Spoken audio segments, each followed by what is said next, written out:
This prisoner predicted his own death. Guards ignored the warnings. Subscribe. Like.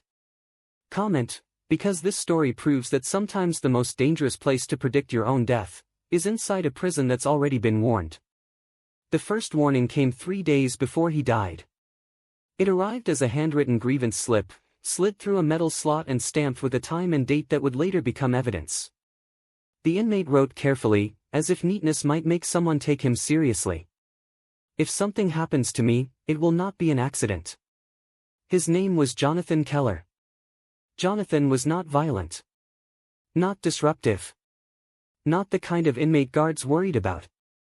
He was housed in a medium security unit, worked kitchen duty, and spent most of his free time writing letters or reading whatever paperback circulated the block. His disciplinary record was thin. His reputation quieter still. That was the problem. Jonathan had been telling anyone who would listen that he was in danger. He said his cell placement had made him a target. He said he'd overheard conversations that didn't stop when he walked into the room. He said his mental health was slipping fast, and that the pressure inside his head felt like a countdown. Most importantly, he said he wouldn't survive the week. The first guard who received the grievance glanced at it, sighed, and placed it in a tray marked to be reviewed. The second warning came later that night, during a recorded phone call with Jonathan's sister, Emily. "They know I said something," Jonathan told her, his voice low, measured. "If anything happens, you need to tell someone I tried." Emily begged him to keep pushing, to ask for protective custody, to demand medical attention. Jonathan said he already had. Twice. "They wrote it down," he said. "That's all they do. Write it down." The third warning came the next morning, this time verbal.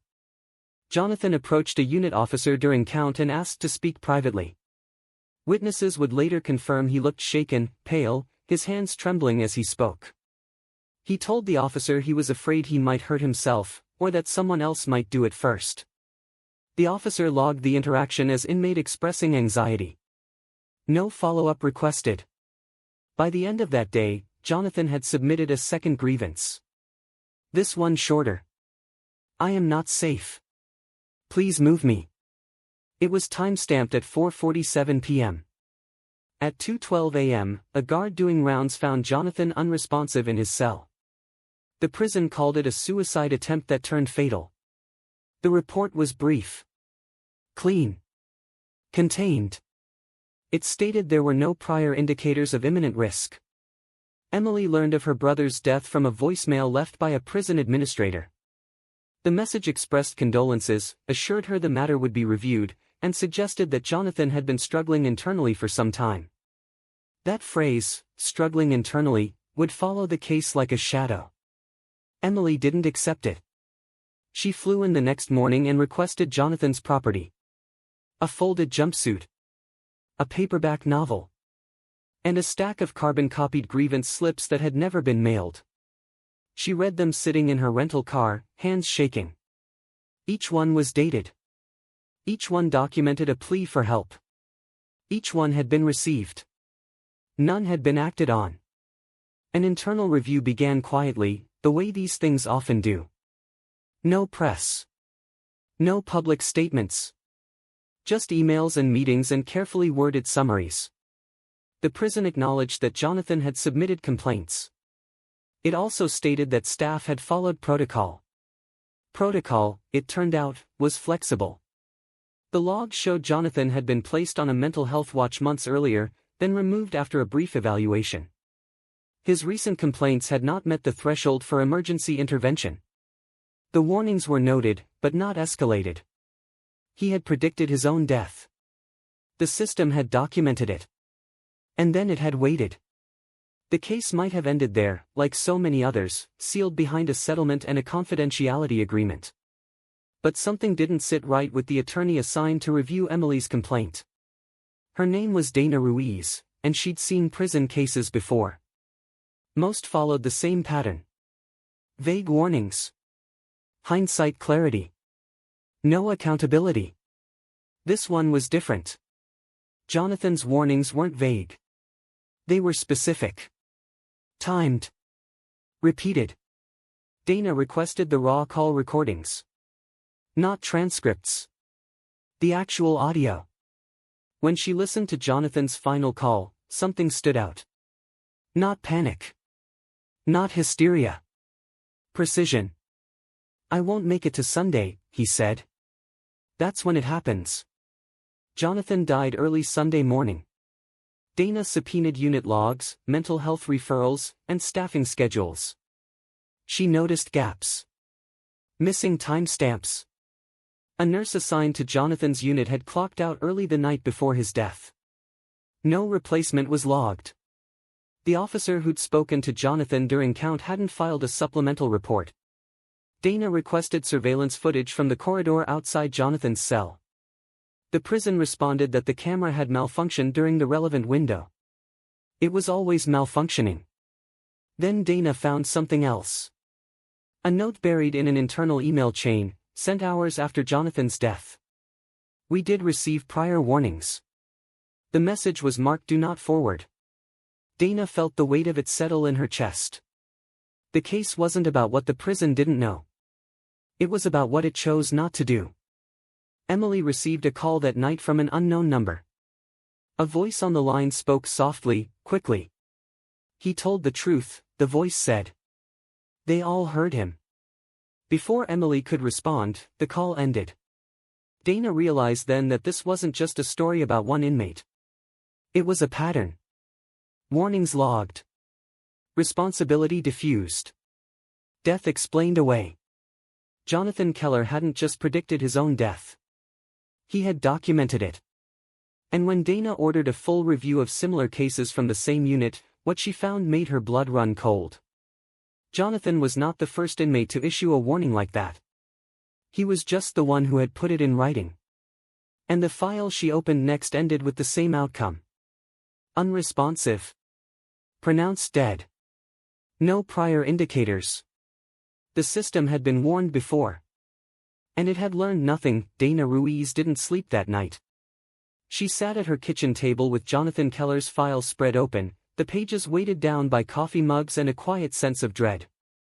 One death was a tragedy. Two could be coincidence. But 3, 4, 5, those were patterns. And patterns meant intent, or at least acceptance. By dawn, she had counted 7 cases from the same facility over 4 years.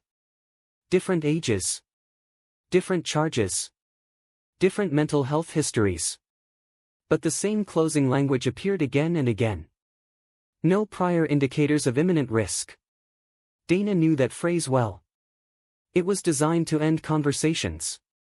She requested the internal grievance database, not the summaries provided to families, but the raw entries, timestamps, staff initials, routing codes. The prison's legal department pushed back immediately, citing privacy and security. Dana responded with a court order drafted so aggressively it left no room for delay. When the files finally arrived, they told a story no press release ever would.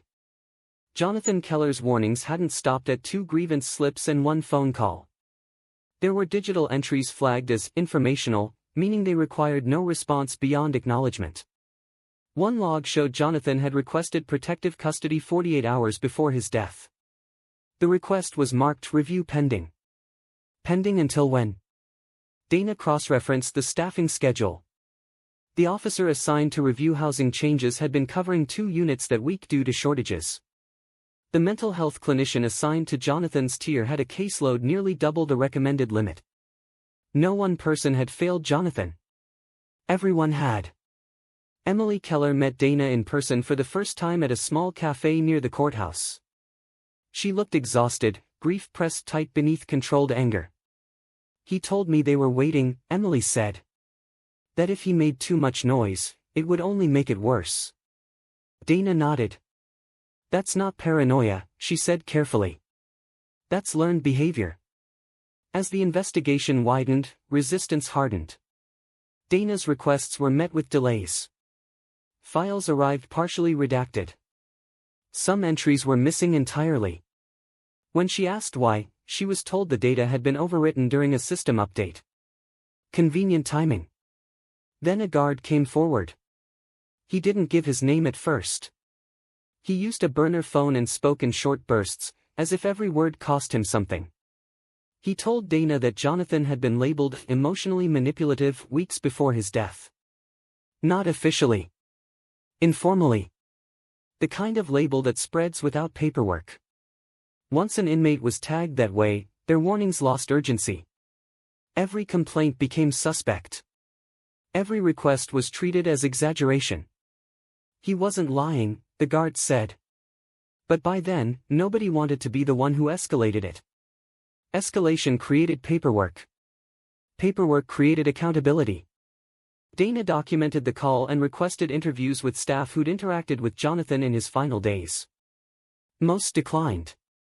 A few complied with union lawyers present, answers carefully rehearsed. One officer slipped up. During questioning, he referenced Jonathan's Sunday prediction before Dana mentioned it. "How did you know about that?" Dana asked. The officer froze. Then claimed he'd heard it after the death. Dana checked the timeline. The officer had worked the night shift before Jonathan died. He'd heard the warning while Jonathan was still alive. And he'd done nothing. Dana subpoenaed recorded internal radio traffic. Most of it was routine. Mundane. But buried among the chatter was a clipped exchange from early Sunday morning. Cell 214 not responding. Copy. Medical en route. How long? Delayed. Other priority. Other priority. Jonathan Keller was alive when that message went out. Medical arrived 12 minutes later. Too late. As Dana prepared to file a civil rights lawsuit, the prison made its move. They reached out to Emily with a settlement offer. Substantial. Immediate. Conditional. No admission of wrongdoing. No release of internal documents. No criminal referrals. Just silence, purchased. Emily called Dana in tears. "They're saying this is the only way," she said. "That if I fight, it could take years." Dana didn't pressure her. She laid out the truth. The system was designed to exhaust families into compliance. Even when they won, nothing changed inside the walls. That night, Dana received an email from an anonymous address. No message. Just an attachment. It was an internal training memo, never meant for public eyes. The subject line read, "Managing High-Risk Communications." The document advised staff on how to document inmate warnings, without triggering unnecessary escalations. It suggested rephrasing language, minimizing urgency, and avoiding subjective interpretations that could increase liability. Jonathan's grievances had followed that script perfectly. Dana felt something shift inside her. This wasn't neglect.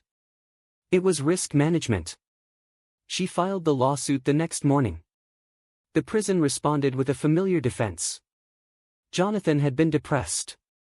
He had not expressed imminent intent. Staff had followed established procedures.